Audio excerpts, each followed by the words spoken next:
예, 오늘 말씀은 민수기 8장, 9장 말씀입니다.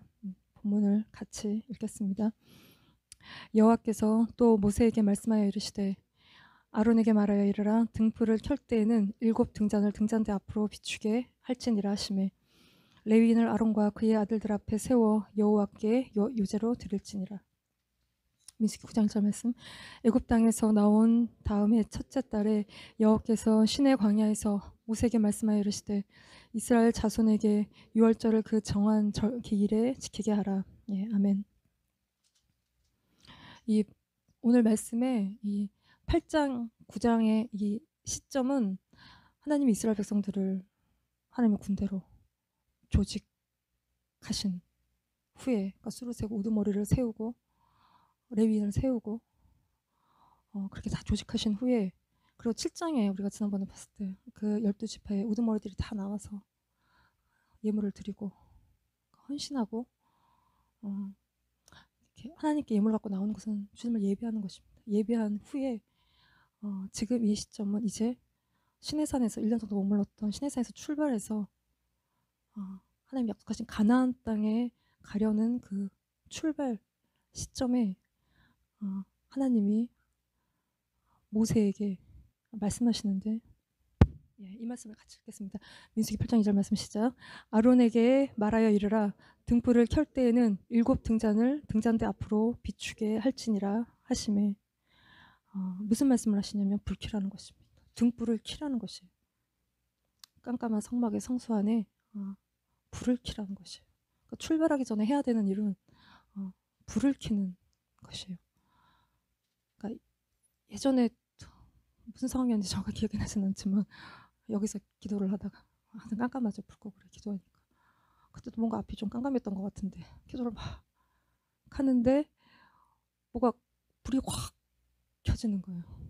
그러니까 차에 시동이 딱 걸리고 불이 이렇게 앞에 헤드라이트가 탁 켜져서 내가 기도하다가 너무 깜짝 놀랐는데, 이게 뭐 차는 사역을 보통 의미하는데 뭔가 시동이 걸리고 뭔가 나는 좀 답답한데 주님 뭔가 시작됐다고 말씀하시는, 그러니까 시작하기 전에 불을 켜는 것이죠.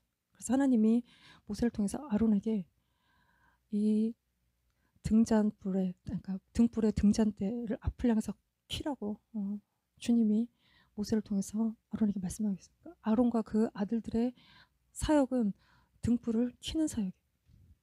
우리의 대제사장이신 주님의 사역, 또 깜깜한 어두운 세상에, 죄짓고 어두워진 세상에 등불을 켜는 빛으로 오신 빛 대신 예수님이시죠. 그래서 요한복음 1장 9절 말씀에 찬빛 곧 세상에 와서 각 사람에게 비추는 빛이 있었다는 것입니다. 참빛, true light, 참빛, 진짜 빛. 이것은 세상에 와서 각 사람에게 비추는 빛이 있었다는 것이죠. 이거는 세례 요한은 이 빛을 증거하는 참빛이 아니에요. 주님이 참빛이신, 이건 태양빛이 아니라 빛 자체이신, 주님은 자체 발광하시는 빛의 본체이신 주님이십니다. 그래서 각 사람에게 비추는 이 세상에 와서 빛을 비추시는 주님, 말씀이 육신돼서 오신 주님은 영광의 빛으로 또 은혜와 진리의 빛으로 충만하신 분이세요. 충만하다는 것은 full, 가득 찼다는 것이에요. 주님은 그 영광으로 은혜와 진리의 빛으로 가득 차셨고 그것을 우리에게 비춰주실 때 우리가 그것을 받는 것이죠. 이거를 각 사람에게, 모든 사람에게, everyone, 모든 사람에게 비춰주셨다는 것입니다. 그 빛을 하나님이 세상 가운데 비추실 때 모든 사람이 그 빛에 반응하게 돼서 어떤 형태로든, 그래서 양심의 자극을 받고 양심이 찔리는 일들이 생기는, 그럴 때 여러 가지 반응들을 보이죠.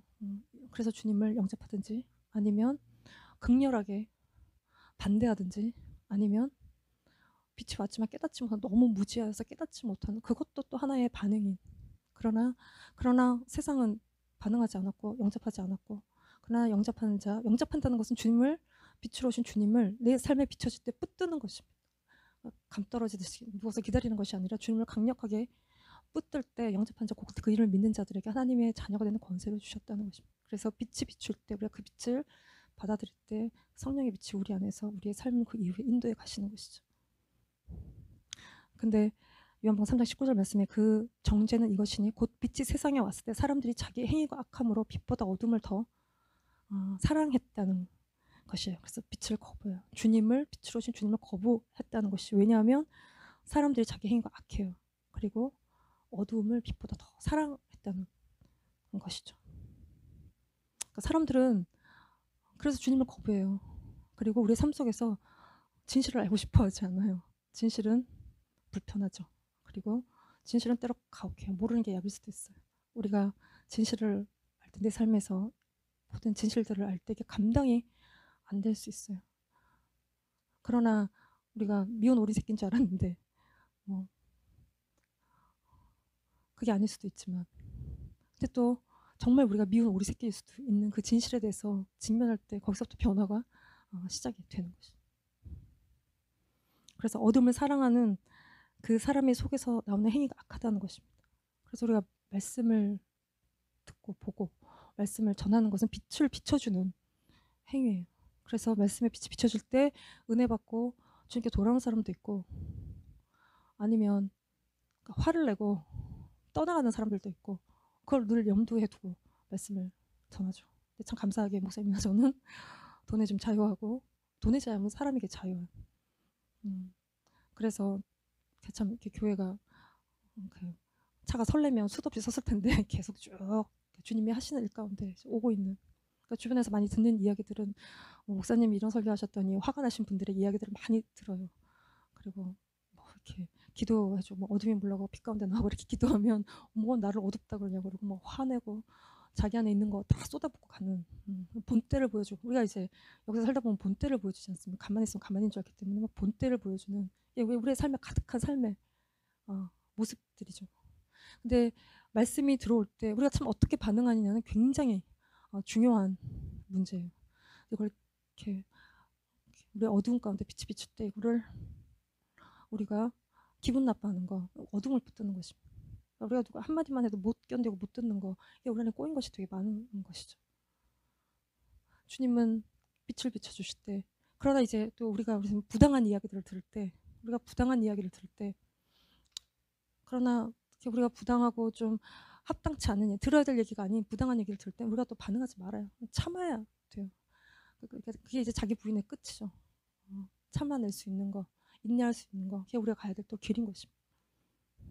그래서 빛이 왔지만 사람들이 자기 행위가 악하고 빛보다 어둠을 더 사랑함으로 빛을 거부하고 주님을 거부하고 그러나 주님은 빛과 진리로 비춰주실 때 그 빛을 우리가 받아들일 때 성령이 우리 안에서 그 빛으로 우리를 인도하신다는 것이 그러니까 무슨 불을 켜는가 무슨 불을 켜라고 하시는가를 보시면 이게 이제 성막 안에 성소와 지성소가 있죠. 밖에 뜰이 있고 이 성막의 성소 안에 이렇게 메노라의 불을 켜는 것입니다. 등잔대에 불을 켜는 것이에요. 등잔대에 불을 켜고 앞에는 떡상이 있고 요 성소와 지성소 앞에 그 휘장 앞에 분향단이 있어요. 그래서 이 보시면 메노라의 이 줄기는 예수 그리스도를 의미하는 7 금초대 사이를 왔다 갔다 하시는 예수님을 상징하는 것이고 이 켜진 이 불은 이 등불은 성령님을 말씀하시는 것이 하나님의 영 성령을 의미하는 것이고 이 7 촛대는 7 교회니라 교회를 의미하는 것이. 그래서 8장 2절 말씀을 다시 보시면 아론에게 말하여 이르라 등불을 켤 때에는 7 등잔을 등잔대 앞으로 비추게 할지니라 하시매 등불을 켤 때에는 7 등잔을 등잔대 앞으로 비추게 할지니 등불을 켤 때에는 이 등불을 켤 때 이걸 램프스탄 그래서 기름을 넣어서 켜는 것이. 그래서 이스라엘 백성들이 감나무로 짠 순수함 100%의 정말 이게 불순물이 하나도 없는 왜냐하면 불순물이 들어가면 이게 태우면서 그 스름이 생기고 이게 이제 더럽히게 되죠. 그래서 아주 100%의 처음 짠 깨끗한 기름을 가져오면 제사장이 이걸 가지고 불을 켜는 것이. 그래서 이 등불을 킨다라고 할 때 이 등불을 켜는 것은 켤 때에라는 것은 이 히브리어 알라인데 이거는 위로 올라간다는 뜻이에요. 상승한다는 것이고 이게 이 연기가 올라가는 것처럼 위로 올라가는 것을 의미하는 것입니다. 그래서 아론이 들어와서 이 등불을 손질할 때 분향단에 이 향을 사르는 일을 동시에 같이 했다. 그래서 이 분향단에 있는 여기 보시면 여기는 이 분향단의 이 향기는 우리의 기도의 향기죠. 우리가 기도할 때 이 기도의 향기가 이렇게 위로 하늘로 올라가는 이 모습인 것이. 그래서 이 분향단의 향기가 올라가는 것, 등불을 켜는 우리의 삶, 하나님께 올려드리는 우리의 삶의 모습인 것이죠. 그래서 이 번제는 이게 번제 히브리어로 이렇게 올라인데 올라간다는 것이잖아요. 이게 이제 명사 형태예요. 그래서 번제 올려드리는 제사, 다 태워서 올려드리는 제사. 그러니까 왜 태우냐 하면 올려드리기 위해서 태워드리는 제사인 것입니다. 그러니까 전적인 헌신, 내 생명을 다 드려서 다 태워서 우리의 삶을 태워 하나님께 드리는 그 제사인 것이. 그래서 이기적인 세상에 하나님이 세상을 한번 심판한 적이 있어요. 너무 세상이 이기적이었고, 이기적이면 쾌락을 추구하게 되었고, 쾌락을 추구하면 성적인 타락이 일어나게 돼 있고, 하나님이 만드신 질서를 그래서 깨게 되어 있고, 인간이 다른 것과 섞이는 그때 너무너무 이기적인 세상 하나님이 심판하시고, 그 심판이 끝난 이후에 이 노아가 방주 밖을 나와서 정결한 짐승으로 제사를 드리는 게 번제를 드린 것이죠. 이기적인 세상을 심판하시고 난 이후에 노아가 자기를 헌신하여 드리는, 자기의 이런 이기적인 모든 것들을 태워서 하나님께 올려드릴 때 하나님의 이기적인 세상을 심판하신 하나님, 그때 이제 진노가 풀어지고 다시 새로운 세상을 시작하시는 그 일을 하시는 것입니다.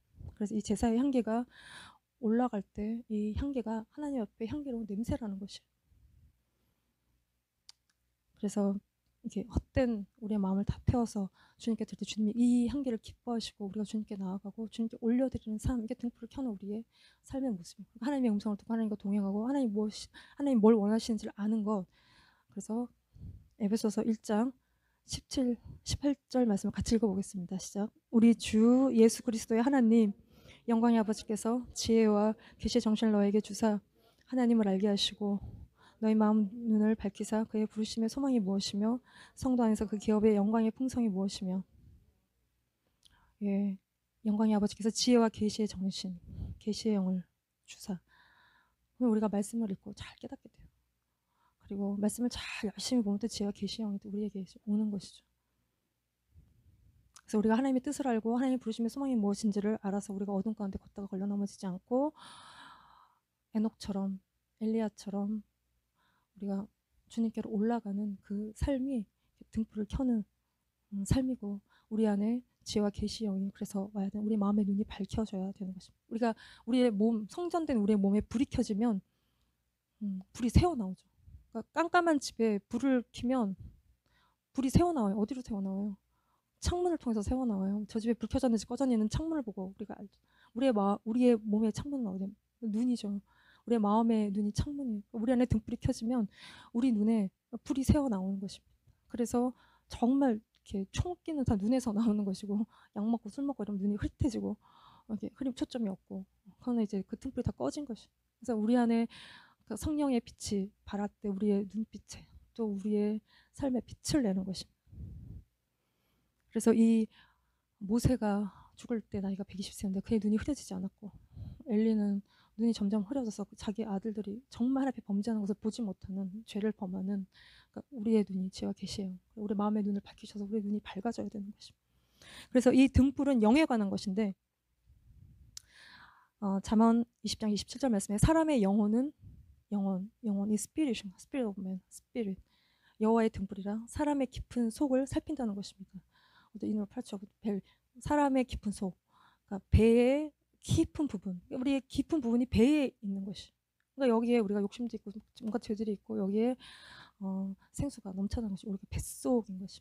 여기 이 안에 있는 것들을 살핀다는 것이. 그래서 우리 안에 이렇게 불이 켜지면 우리가 주님을 영접하고 주로 고백할 때 이렇게 등불이 켜지는데, 그럴 때 우리 안에 있는 죄들을 우리가 이제 보게 되어지는 것입니다. 그리고 그 불이 또한 우리의 삶을 인도해 가시는.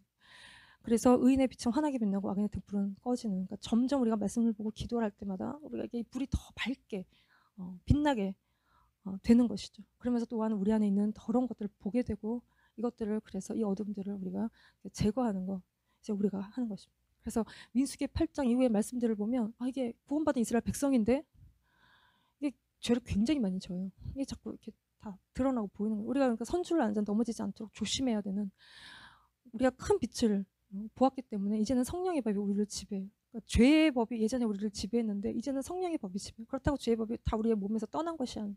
여전히 존재하지만 우리가 이거를 이길 힘이 있고 이거를 컨트롤할 힘이 있는 것이죠. 그러나 우리가 연약할 때 우리의 여전히 육신을 갖고 이 땅을 사는 동안 우리는 계속 육신을 갖고 살게 되고 여기는 전쟁터인 것이죠. 그래서 우리가 믿음이 약해질 때 우리의 생각이 약해질 때 계속 우리가 공격을 받는 이걸 죽을 때까지 싸우는 가나안 땅에 들어가서도 우리가 정리해야 될 대적들이 항상 존재하는 이게 이제 우리가 계속 거룩해져가는 우리의 삶의 과정인 것이고 그래서 은혜와 진리로 우리가 충만해져야 되는 것이. 예, 8장 2절 말씀을 다시 보시면 아론에게 말하여 등불을 켤 때에는 7 등잔대 앞으로 그러니까 빛의 방향에 대해서 어디를 향하라는 것입니까? 등잔대 앞으로 비추라는 것입니다. 앞이 어딜까요? 앞이란 어딜까요? 이 그림을 보시면 이 불빛이 떡상을 향하고 있어요. 등잔대 이 메노라의 앞에는 이게 이 떡이 있어요. 떡. 그래서 1차적으로 이 등잔대 앞으로 비추라고 할 때 이거는 그러니까 주님을 비추는 거예요. 우리의 생명의 떡이신 예수 그리스도를 비추는 거예요. 나는 생명의 떡이라고 말씀하시는 주님을 비추는 거예요. 그러니까 이스라엘 백성들이 광야에서 만나를 먹었어도 죽었죠. 그러니까 그들의 이렇게 육적인 필요들을 하나님이 하늘에 공급하심으로 다 채워주셨지만 그들은 자기 안에 있는 욕심과 죄들을 제거하지 못하고 광야에서 죽었다는 거예요. 그러니까 예수 그리스도 영적인 생명을 주신 예수 그리스도가 우리에게 필요하다는 것이죠. 그러니까 아이들이 부모 잘 만나서 잘 먹고 잘 살 수 있고 부족함이 없을 수 있고 그런데 그렇게 살다가 죽으면 그냥 만나 먹고 죽는 것과 똑같은 것이죠. 인생에 주님을 만나야 되는 것이죠. 그게 이제 은혜예요. 그러니까 잘 먹고 잘 사는 것도 대단한 은혜인데 주님을 만나야 돼요. 하나님은 의인에게도 악인에게도 다 빛을 비춰주신다고 하셨어요. 하나님이 의인에게만 이렇게 집중해서 빛을 비춰주시고 악인들은 그늘에서 사는 게 아니라 우리 밖에 나가면 태양빛 누구나 다 받아요. 그 받을 권리가 다 있죠. 그렇다고 해서 다 그 안에 영적인 생명이 있는 것은 아닌 것이. 지난주에 제가 제 친구가 뭐 한 10몇 년 만에 거의 한 20년 만에 연락이 된 애가 있어요. 걔는 걔 목사 딸이에요. 너네 아버지 목사님이니? 우리 아버지는 장로님인데. 근데 걔는 하나도 믿음이 없어요. 내가 걔를 만났을 때 나도 믿음이 하나도 없어요. 야, 우리는 어쩜 이렇게 믿음이 하나도 없니? 야, 진짜 친구다. 이거는 정말 우리 사이좋게 지내자 이랬던 친구예요. 그래도 믿음은 없지만 의리가 있었어요. 여자들끼리. 그래서 이렇게 좋은 친구였어. 걔랑 지냈던 시간들이 되게 즐거웠던 것 같은데 이렇게 세상에 돌아가는 많은 얘기들을 항상 하고 세상 음식 많은 애였기 때문에 하고 또 교회에서 자라다 보니까 쌓인 게 많아서 교회 욕도 많이 하고 왔다 갔다 하는 게 공주 같은 여자애들 야, 쟤 너무 보기 싫지 않냐? 이게 공공의 적이지 않습니까? 공주 같은 애들, 막 이쁜 척하는 애들 그런 애들 욕하고 너무 친하게 잘 지냈던 애였어요. 그러다가 저는 믿음이 생겼어요. 그렇게 조금 걔랑 그렇게 지내다가 저는 믿음이 생겼어요. 그래서 너도 예수님 믿어야지. 너 그렇게 살지 말고 예수님 믿어. 너네 아버지 걱정하셔. 너 그만 방황하고 돌아와야지. 이 말을 하고 싶었지만 그때 하진 않았어. 근데 이게 자기 세계관이 확 들어차 있어서 이게 도저히 말이 들어가는 것 같지가 않은. 그래서 걔는 걔 길을 가고 나는 내 길을 쭉 그 이후로 갔어요. 그러다가 결혼하기 전에 걔 결혼식은 아니었고 그 전에 누구 결혼식에 걔를 같이 만나서 걔가 결혼하기 바로 전이었는데 걔 그 남자를 만난 전체 풀스토리를 다 들었어요. 그랬더니 내가 내 입에서 절로 이런 결혼을 왜 하는 거냐? 결혼이 장난이니? 이런 결혼을 왜 하니? 걔가 듣기 싫다. 너 집에 가라. 그래서 집에 왔어요. 그렇게 또 이렇게 우리는 헤어졌는데 그러고 나서 걔도 딸을 하나 낳고 나도 아들을 하나 낳고 또 만났어요. 시간이 또 많이 지나서 그리고 나서 걔 또 결혼 생활의 풀스토리를 또 다 들었어요. 네, 걔가 많은 얘기를 하는데 우리 시어머니는 그래도 다 들은 얘기인데 알코올릭인 거예요. 술을 막 많이 마시는 명절날 식구들 다 모아놓고 술 마시면 이게 초엽기적인 행각을 벌이시는 상상 초월의 행동들을 하셔서 명절날 식구들을 다 초토화시키는 그런. 그리고 자기 남편은 직장에 들어가면 조금만 힘든 일 있으면 못 견디고 금방 다 그만두는 약간 의지박약에 셀프 컨트롤이 좀 안 되는. 그래서 또 일 그만두고 그래서 내가 속으로 그러니까 그런 결혼을 왜 하니? 라고 얘기를 하고 싶었지만 또 하면 집에 가라 그럴 것 같아서 그리고 우리는 또 그때 또 헤어졌어. 그리고 맨 마지막으로 본 게 걔가 난 더 이상 한국에서 살 수가 없고 어머니를 피해서 외국에 간다고 그 얘기를 하고 헤어졌어요. 그게 마지막으로 그게 뭐 10몇 년, 20년 대략 좀 된 것 같은데. 그리고 나서 걔가 내가 어디 있는지 이렇게 알게 되고 연락이 돼서 전화를 했는데 제가 느낌에 뭔가 이혼을 한 것 같아요. 더 이상 같이 살고 있는 것 같지가 않아서 이혼했니? 라고 물었더니 어떻게 알았냐요. 그래서 그때 외국에 가서 살다가 1년도 못 살고 뭐 돈 없고 뭐 없고 살 방법이 없으니까 와서 이혼을 했다는 거예요. 그런데 그리고 나서 한참 지나서 제가 주님을 만났대요. 믿음이 생긴 거예요. 그 인생에 여러 가지 일들을 겪고 믿음이 생긴 거예요. 그러면서 걔가 하는 말의 이야기는 지금 같으면 조금 더 참아봤을 것 같아. 그 남편을 조금 더 참아봤을 수도 있었겠다는 말을 걔가 약간 미련이 섞인 아쉬움이 남는 말들을 해요. 근데 그리고 나서는 근데 걔 삶에 근데도 참 놀라운 은혜들이 되게 많아요. 자잘하게 친정 부모 이혼하고 들어가서 사는데 부모님이 인품이 좋으신 거예요. 그러니까 하나 있는 딸을 너무 잘 키워주신 거예요. 걔는 일을 하고 부모님이 키우셨는데 애는 너무 잘 커서 뭐 발레하고 뭐 예고를 가고 또 뭐 여기 뉴욕에 유학도 왔다가 거기서 다닌 교회에서 애가 믿음이 생긴 거예요. 그러니까 육신의 아버지는 연약한데 걔가 하나님 아버지를 만나서 믿음이 있고 늘 말씀을 듣고 기도를 하고 그러는 은혜가 걔한테 또 있는 거예요. 자기도 믿음이 있고 그리고 지금은 자기가 회사에서 모두 이사가 되면 중형이 돼. 내가 듣다가 너 좀 대단하다. 혼자서 대단할 것도 없고 살아야 돼서 살아온 인생인 거예요. 그래서 나는 한 요만큼 가다가 돌아왔는데 우리 이 목사님 딸은 인생에 막 너무 여러 가지 일들을 겪고 돌아서 와 있는. 그런데도 그 삶에 곳곳에 은혜가 있고 이렇게 정말 하나님의 말할 수 없는 은혜가 있는 우리가 자잘한 은혜들도 있고 근데 정말 주님께 돌이키는 것이 궁극적인 우리의 삶의 은혜인 것이죠. 그래서 네 삶에 은혜가 넘치는구나. 그 딸이라도 하나 있어서 너 묻어줄 딸이라도 하나 있어서 정말 너무 감사하네. 너무 좋다고. 그리고 자기 말씀 보고 기도하고 있다고. 말씀 항상 듣는다고. 그 얘기를 하면서 이제 거의 한 20년 동안 대화가 잘 안 됐는데 그냥 얘 생각에 꽉 잡혀 있어서 근데 대화가 되는 거예요. 말이 통하고 돌아오는 것이 하나님의 은혜이구나. 근데 우리가 또 주님을 우리가 모셔도 이 민수기에서 말씀하고 있는 것은 우리 안에 올라오는 것들을 또 우리가 이 광야에서 이 어두운 것들을 처리하지 않으면 광야에서 죽는다는 것을 보여주는 게 또 민수기의 말씀이지 않습니까? 그래서 날마다 우리가 만나를 먹어야 되는 주님의 살을 먹어야 되는 그래서 광야 40년 내내 만나를 먹어요. 가나안 땅에 들어가서 이게 그치는데 주님을 계속 먹는 삶, 주님과 연합하는 삶을 살아야 구원이 완성이 되는 것이죠. 그래서 이 메노라의 불이 앞을 향하여 비추일 때 우리의 눈이 밝아져서 무엇을 봅니까? 우리 앞에 계신 주님을 보는 것이에요. 우리 앞에 계신 주님을 봐요. 우리가 상황을 보지 않고 주님을 봐요. 그래서 상황을 보지 않는 것. 상황은 바뀔 수도 있지만 영원히 바뀌지 않을 수도 있어요. 그러나 주님을 신뢰하는 것. 이게 믿음인 것이죠. 우리는 상황이 바뀌도록 기도하는데 주님은 항상 뭘 바꾸세요? 우리의 마음을 바꾸고 우리의 생각을 바꿔요. 그러면 그 상황이 더 이상 그 상황이 아닌 것이죠. 그래서 우리의 마음과 생각이 바뀌면 다 달리 보이는 것이고 그러면 또 하나님이 알아서 상황을 바꿔줘. 마음이 안 바뀌는데 상황을 바꿔주신 걸 별로 본 적이 없어요. 마음과 생각을 바꾸면 상황은 그냥 나도 모르게 그냥 바뀌어 있고 그게 그렇게 대수롭지 않은 상황이 되는 것이죠. 그래서 시편 16편 8절 말씀에 내가 여호와를 항상 내 앞에 모시며 그가 나의 오른쪽에 계심으로 내가 흔들리지 않는 주님을 볼 때 우리가 우리의 중심에 흔들리지 않음이 있는 것이 이게 이제 우리의 삶의 고백이 되어야 되는 것이죠. 그리고 이 떡상은 12개의 떡이에요.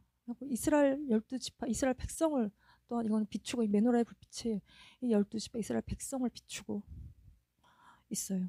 그래서 아론의 제사장의 축복에서처럼 여호와는 그의 얼굴을 내게 비추사 은혜 베푸시기를 원하시는 그 하나님의 백성된 자들을 향하여 비춰지고 있는 그러니까 우리가 그 빛을 받을 때 우리가 그 빛이 세상을 향해 우리가 보는 세상 사람들을 향해서 그 빛이 비춰지는 그러니까 모세가 주님과 페이스투페이스 하는 그 40일 동안의 기간을 통해서 얼굴에 수건으로 가려야 될 만큼 빛이 가득했던 것처럼 우리가 주님의 존전에서 주님의 빛을 볼 때 우리의 이 빛이 세상을 향해서 자연스럽게 비춰지게 되는, 그래서 이스라엘은 열방의 빛인 것이죠. 하나님의 영광을 나타내는 그 빛의 역할들을 하게 되는 것이죠. 그래서 예수 그리스도를 아는, 하나님을 아는 그 영광의 빛이 우리의 얼굴에 비출 때 우리가 세상을 향해 비추는, 그래서 우리가 빛의 자녀인 것입니다. 그래서 마태복음 5장 14, 15, 16절 같이 읽겠습니다. 너희는 세상의 빛이라 산 위에 있는 동네가 숨겨지지 못할 것이요 사람이 등불을 켜서 말 아래에 두지 아니하고 등경 위에 두나니 그러므로 집안 모든 사람에게 비치느니라. 이같이 너희 빛이 사람 앞에 비치게 하여 그들로 너희 착한 행실을 보고 하늘에 계신 너희 아버지께 영광을 돌리게 하라. 예. 너희는 세상의 빛이라 산 위에 있는 동네가 이 빛은 숨길 수가 없어요. 그래서 이 빛은 무지한 자에게, 깨닫지 못하는 자에게, 생각이 완전히 갇힌 자에게, 소경은 보지 못하는 어둠에 갇힌 이 눈을 띄우는. 그리고 사람이 등불을 켜서 말 아래는 이게 뭐 베스켓으로 나오는데 이게 무슨 무게를 재는 그릇 같은 것이, 그러니까 늘 바닥에 있는, 보이지 않는 곳에 있는, 거의 두지 않고 등경 위에 두어서 집안 모든 사람에게 비치게 하는. 그리고 이같이 너희 빛이 사람 앞에 비치게 하여 그들로 너희 착한 행실을 보고 하늘에 계신 너희 아버지께 영광. 이 빛이 비추는 것은 우리의 착한 행실을 통해서 드러나는 것입니다. 그러니까 뭔가 은혜 받고 빛 받으면 레이저부터 쏘잖아요. 네 안에 뭐가 있다, 뭐 이런 거 하고 돌아다니기를 우리가 좋아하는데, 우리의 착한 행실을 보고 사람들이 그 빛을 느끼는 것입니다. 내 것들을 나누고, 내가 겸손하게 행하고, 내가 모든 것에서 자기를 포기하고, 우리가 막 레저 쏘고 다니면서도 자기를 주장할 수 있고, 자기 영광을 구할 수도 있고, 내 소유에 집착할 수 있고, 그건 착한 행실이에요. 아니에요. 그거는 빛을 드러내는 것이 아니라 빛을 가리우는, 우리의 빛이 비출 때 우리의 삶의 모든 삶의 우리의 행실이 겸손하여서 모든 사람들이 보고 그 빛을 부인할 수가 없는 그 빛을 비치는 것입니다.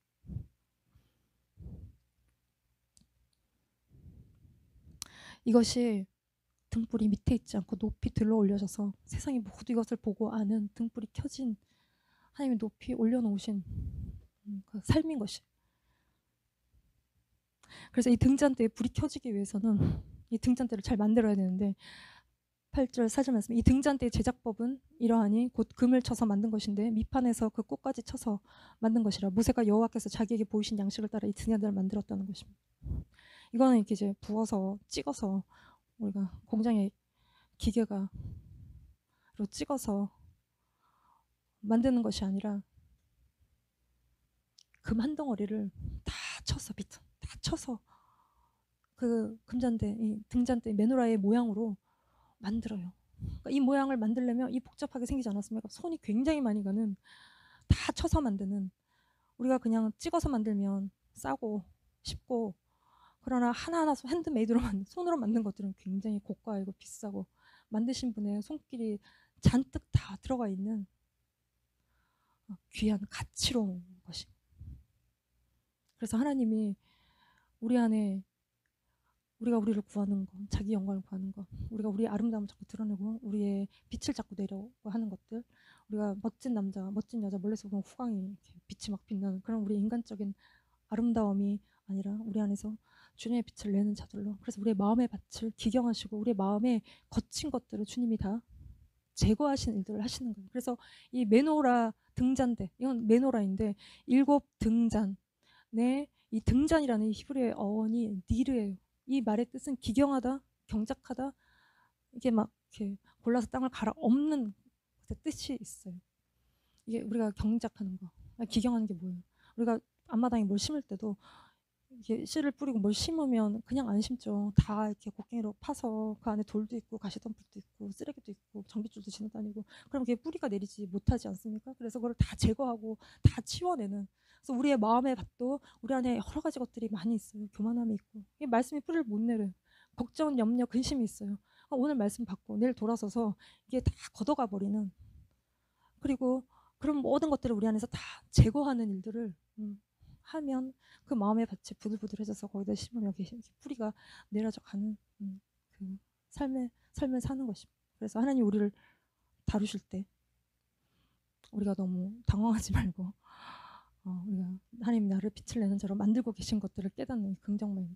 그럴 때 하나님이 우리의 빛을 내는 자로, 또 순전한 기름으로 이 등불의 불을 밝히는 그 기름으로 우리를 만드시는 것이죠. 예. 그리고 나면 8장 그 민수기 8장 이후의 말씀에 이 레위인을 세우시는 말씀이에요.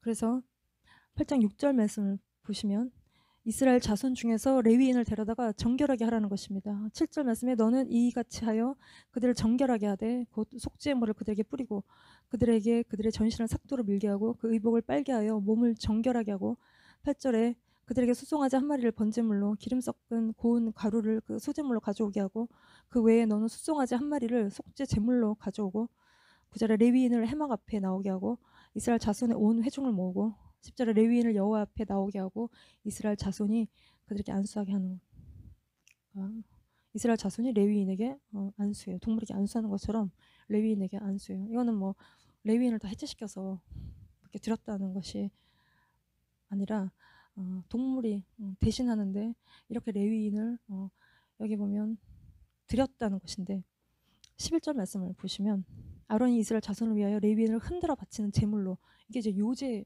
것입니다. 흔들어 바치는 제물로 드렸다는 것이. 그리고 이 레위인을 아론과 그 아들들 앞에 세워 여호와께 요제로 드린다는 거. 요제는 이렇게 흔들어 드리는 것이. 그래서 제사장이 동물의 가슴 부위를 들고 이거를 흔들어요. 그리고 흔들기 위해서 높이 들어 올려요. 흔들면서 자기 영광을 구하고 또 하나님이 기초가 아닌 자기의 기초가 된 것들, 흔들릴 만한 것들을 다 흔들어서 하나님께 들어 올려요. 이거를 처음 그 첫 이삭 곡물을 드릴 때 이렇게 흔들어서 드렸는데 이스라엘 백성의 첫째 난 그 장자들을 대신하는 레위인을 하나님께 드릴 때 이렇게 흔들어 드리는 요제로 드린 것이죠. 그리고 주님이 내가 높이 땅에서 들려야 모든 사람을 자기에게로 이끌겠노라 하시면서 희생제물이 되신 것입니다. 그래서 9장 8장 말고 이제 9장 말씀에 또 무엇을 말씀하시냐면 6월절을 지키라고 말씀하고 계세요. 그러니까 등불을 켜라고 말씀하셨고 6월절을 지키라고 말씀하셨어요. 이 6월절은 그들이 지금 이 자리에 있는 그게 그러니까 기초가 되는 것이죠.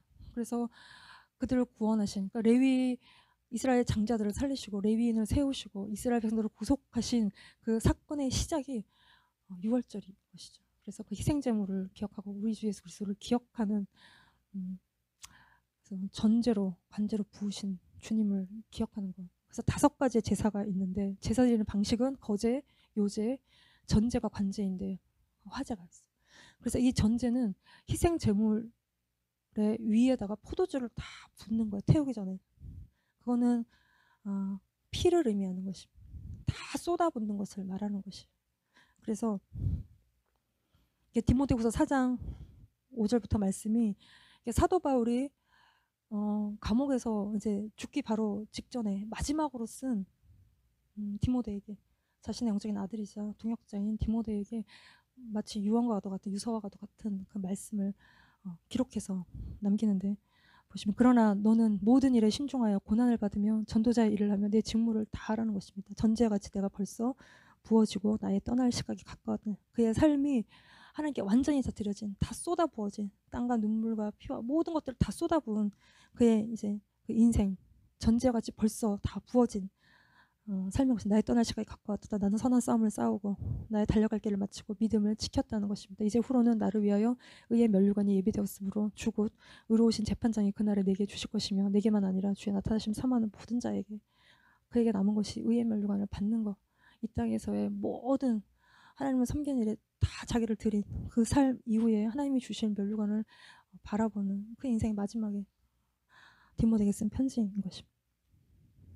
그래서 레위인이 하나님께 드려진 것처럼 사도 바울이 자신의 전 인생을 하나님께 드린 것처럼 그리고 주님이 근본적으로 우리를 위해서 드린 것처럼 거제와 요제와 전제와 또 화제로 다 태워드린 그 삶이 우리가 등불을 켜는 하나님께 다 올려드리는 우리의 삶의 모습인 것이. 그래서 이거 시작에 6월절 어린 양이신 예수 그리스도를 기억하는 그래서 9장 2절 말씀을 보시면 이스라엘 자손에게 6월절을 그 정한 길에 지키게 하라는 것입니다. 그래서 다 지켰어요. 첫 번 6월절에는 너나 할 것이 다 지켰어요. 근데 시내사에서 법을 받고 난 이후에 이 법에 저촉되는 사람들이 있어요. 지킬 수 없는 사람들이 있어요. 그래서 그때 사람의 시체로 말미암아 부정하게 되어서 6월절을 지킬 수 없는 사람들이 있었는데 그들이 그날에 여호와 모세와 아론 앞에 이르렀다. 어떻게 해야 되는지 물으러 왔어요. 1월 14일이 6월절인데 지킬 수가 없어요. 그래서 정결하게 한 이후에 2월 14일 한 달 지나서 이때 다시 다 6월절 이 절기에 참여하는 그래서 둘째 달 14째 날 해질 때에 그것을 지켜서 어린 양의 무교번과 쓴나무를 아울러 먹는 어린 양의 무교병과 쓴나물을 먹는 주님의 살과 피를 먹고 주님을 기억하는 삶을 다시 사는, 이게 광야의 삶의 시작인 것이고, 우리가 주님과 함께 광야길을 걸어가는, 그리고 메노라의 불빛이 떡상을 향해 비출 때 우리가 주님을 보는, 주님과 함께 동행하는 그 삶이 등불을 켜는 주님께 올려진 우리의 삶의 모습인데, 우리가 그 길을 가기를 기도합니다. 예, 같이 기도하겠습니다. 하나님 아버지, 우리와 우리의 자녀들에게 빛으로 오셔서 우리가 빛 가운데 걸으며 우리 안에서 성령의 인도하심을 받는 저희들 되게 하여 주시옵소서. 주님, 우리가 어두운 가운데 걷지 않고 우리의 모든 무지와 우리의 보지 못하는 것들 가운데 걷지 않고 그 모든 것에서 떠나 주님이 항상 우리 앞에 계신 것을 알고 우리가 요동치 않는 인생들이 되게 하여 주시옵소서.